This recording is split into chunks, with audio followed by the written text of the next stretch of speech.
d'année? C'est ce que nous allons voir d'ici les prochaines minutes. Alors, le 15h30 débute maintenant.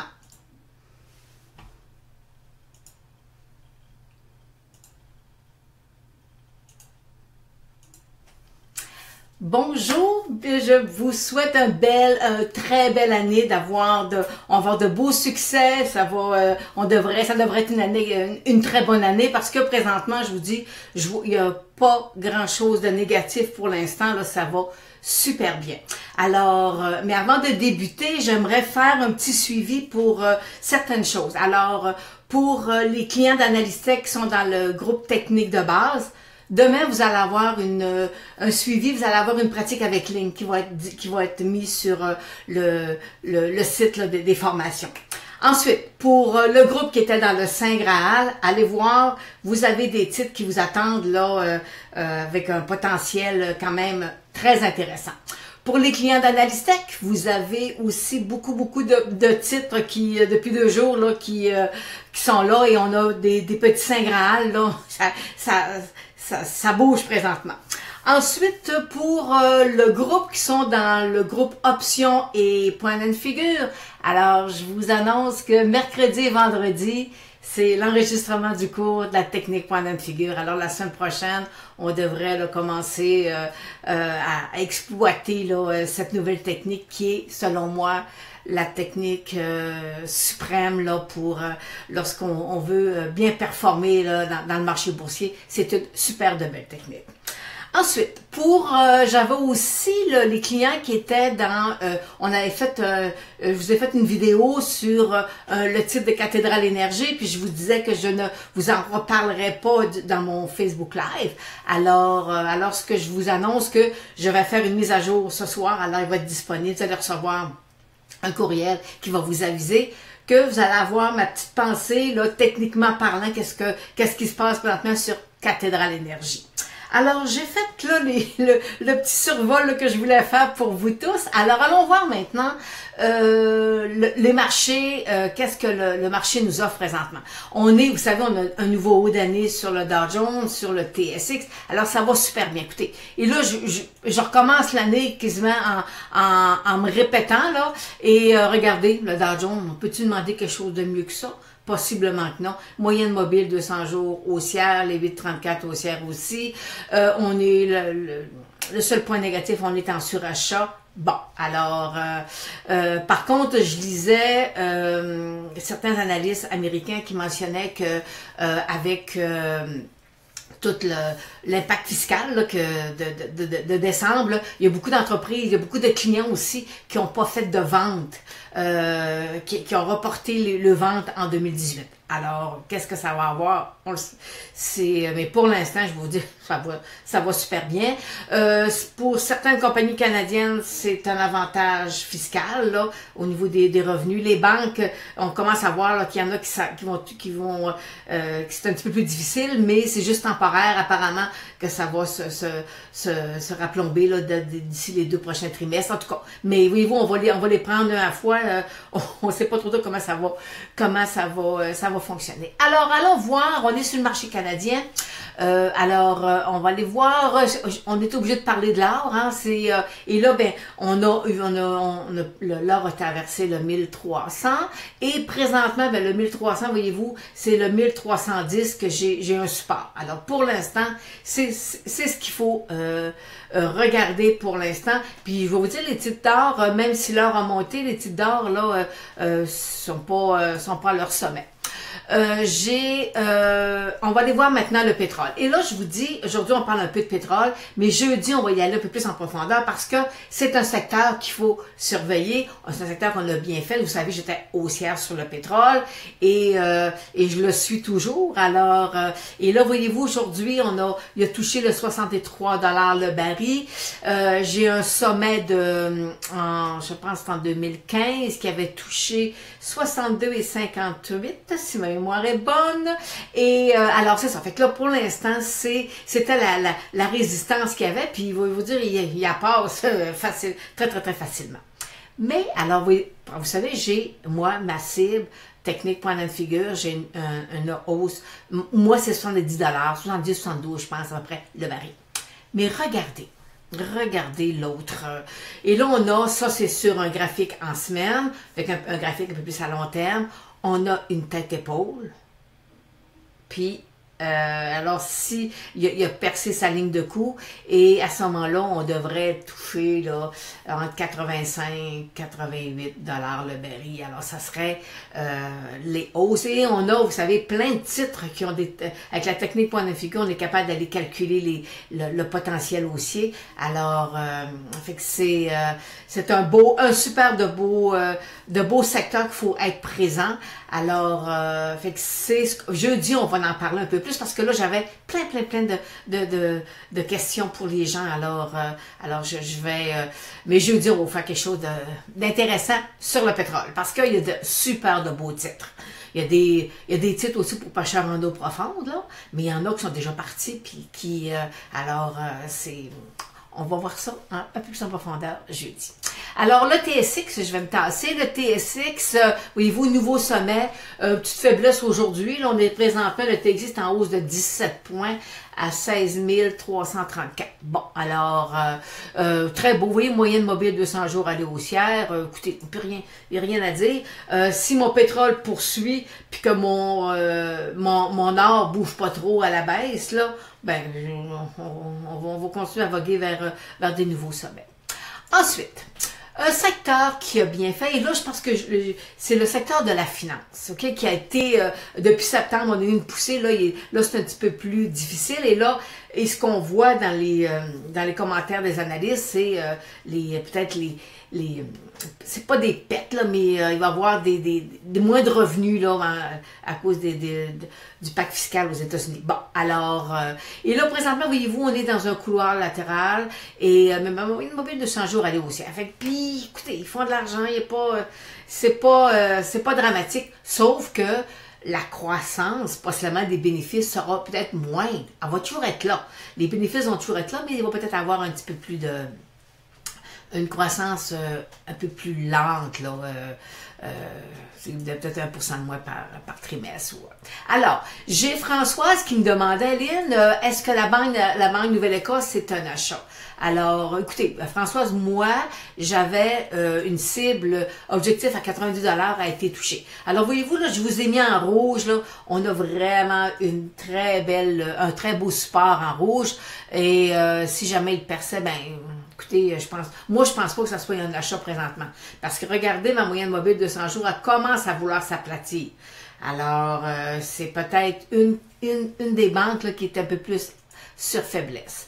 Une qui, aujourd'hui, qui trouve ça un peu plus difficile, c'est la Banque Laurentienne. Et voyez-vous, j'ai mis 1, 2, 3. J'avais 3 supports, il l'a cassé. Et là, il est en dessous de ma moyenne mobile de 100 jours. Et fait qu'on pas seulement qu'on pourrait voir la Banque Laurentienne venir tester là, sa ligne de tendance haussière. Là. Alors, fait que ces Banques Laurentiennes, pour l'instant, est en mode repli, on ne touche pas. C'est selon moi, toujours selon moi. J'ai aussi, ça c'est quelqu'un qui m'avait posé la question, excusez-moi, j'ai oublié de noter, là.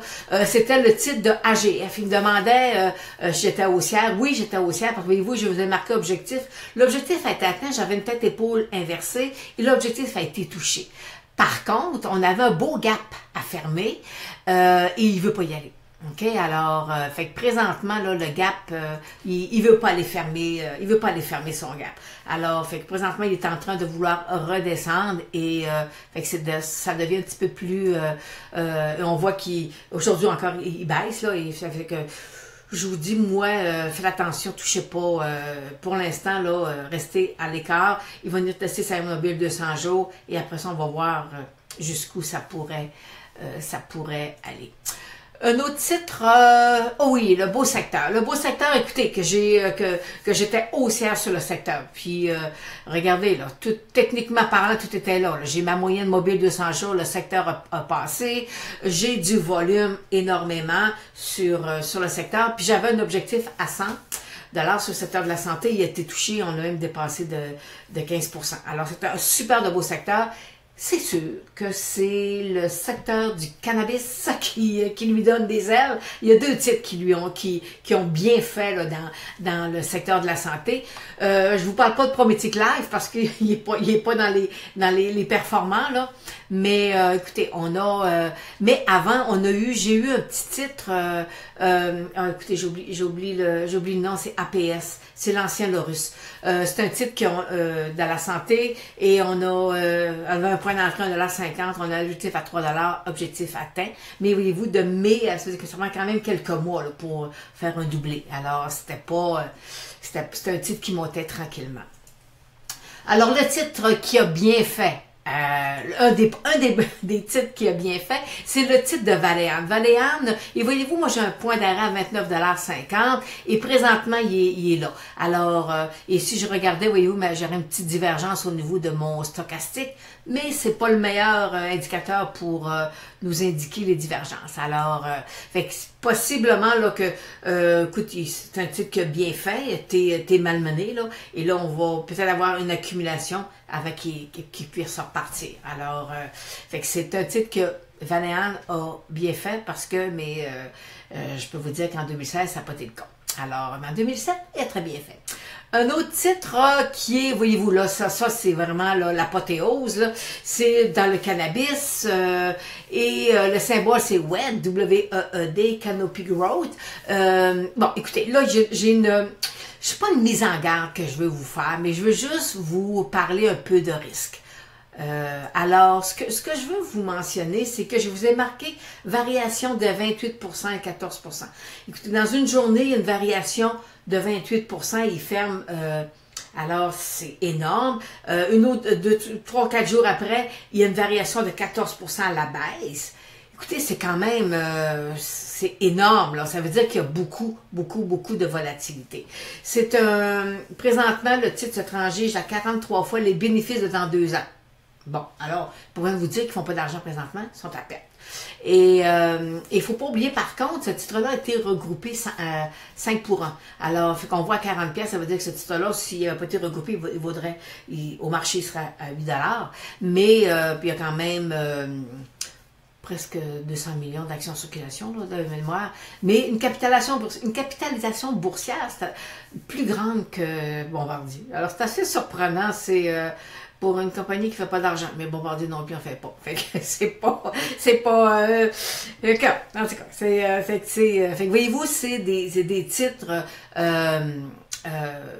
pour moi, je pense pour traders avertis, pour les gens qui sont capables, là, c'est des titres à 30 $, mais il y en a plein d'autres qui ont poussé, là, des vrais petits champignons, là, mais moi j'avais pas de c'est une bulle, c'est une spéculation, et à un moment donné, ça explose, et comme j'ai pas des fois de points de repère pour être capable de les évaluer techniquement parlant, je préfère ne pas y toucher.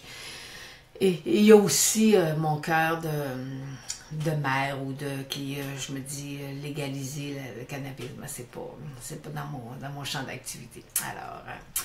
Alors c'est ça. Alors mais ça a quand même, faut dire que ça l'a bien fait.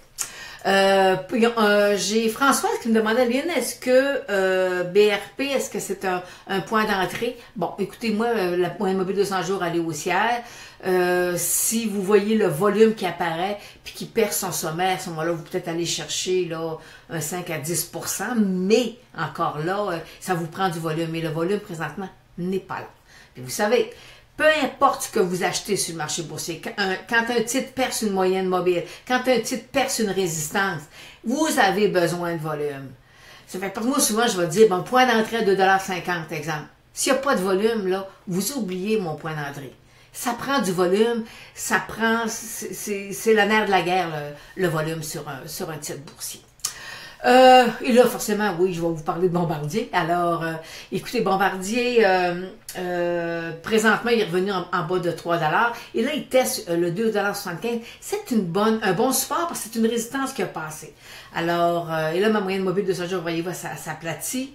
Fait que là, peut-être qu'il va s'accumuler là, dans un couloir latéral. Alors, mais avec le croisement des moyennes 8,34, pour moi, c'est pas un achat, le titre de Bombardier pour l'instant. Vous le conservez, là, mais c'est pas un achat, selon moi. Ensuite, oui, ok, un titre qui est un peu sur faiblesse, c'est le titre de CGI. Moyenne mobile de 8,34 qui sont croisés, alors, fait qu'il pourrait venir se rasseoir autour de 62 $ environ. Fait que lui aussi, le titre de CGI est en mode repli présentement. Et l'un autre qui bat de l'aile, c'est le titre d'Air Canada, parce que c'est... on m'avait posé beaucoup de questions, et...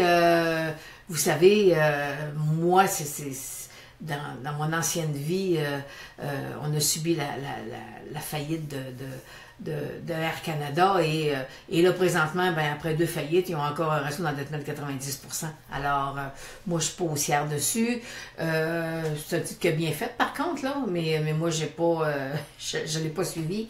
Et là, présentement, voyez-vous, moyenne mobile, il croise. Alors, fait que peut-être que le beau temps est fait sur le titre de Air Canada. Mais c'est pas un achat. C'est surtout ça que je voulais vous dire. Et j'ai Jean-Claude qui m'avait demandé, avant les fêtes, début décembre, je pense, GoPro, qu'est-ce que je pensais de GoPro? Puis je lui avais dit, écoutez, j'ai un bon support. Puis là, j'avais mis, vous savez, le petit rectangle que vous voyez rouge. J'ai une bonne résistance là. S'il réussit à passer ça, ça va... Il est sorti, ça devrait bien faire, mais pour l'instant, il est pas, c'est vraiment difficile. Et effectivement, les résultats sont sortis et ça va pas, c'est pas très beau là. Alors, il a cassé. Alors, c'est un titre, même pas pour pêcheurs en eau profonde, parce qu'on sait pas jusqu'où ça va aller.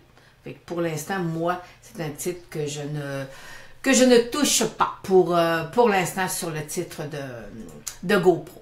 Alors, présentement, on a le Dow Jones qui nous affiche un nouveau haut d'année aujourd'hui à 25 439. C'est quand même incroyable. Il va-tu nous faire un 26 000 en tout cas? Et présentement, il est à 25 396 en hausse de 112 points. Et on a le marché canadien qui est en hausse de 10 points à 16 327. Alors, fait qu'on débute une année quand même assez en lion. Okay? C'est un début en force. Puis vous savez, si janvier va, tout va. Alors, généralement, si le mois de janvier est positif, le reste de l'année devrait l'être. Là. Alors, mais c'est ça, il n'y a rien de négatif. On voit des fois des titres qui sont sur faiblesse, mais on voit la hausse est là. Fait qu'on va surveiller. On va surveiller les titres de pétrole. C'est peut-être ce secteur-là qui devrait nous donner là, une plus-value intéressante, puis aussi sans aller nécessairement dans beaucoup de risques. Alors, c'est ce qui termine aujourd'hui, le 15h30. Alors, on se revoit jeudi. Et là, on va parler pétrole et je vais peut-être vous faire un petit cadeau à jeudi. Alors, on se voit jeudi.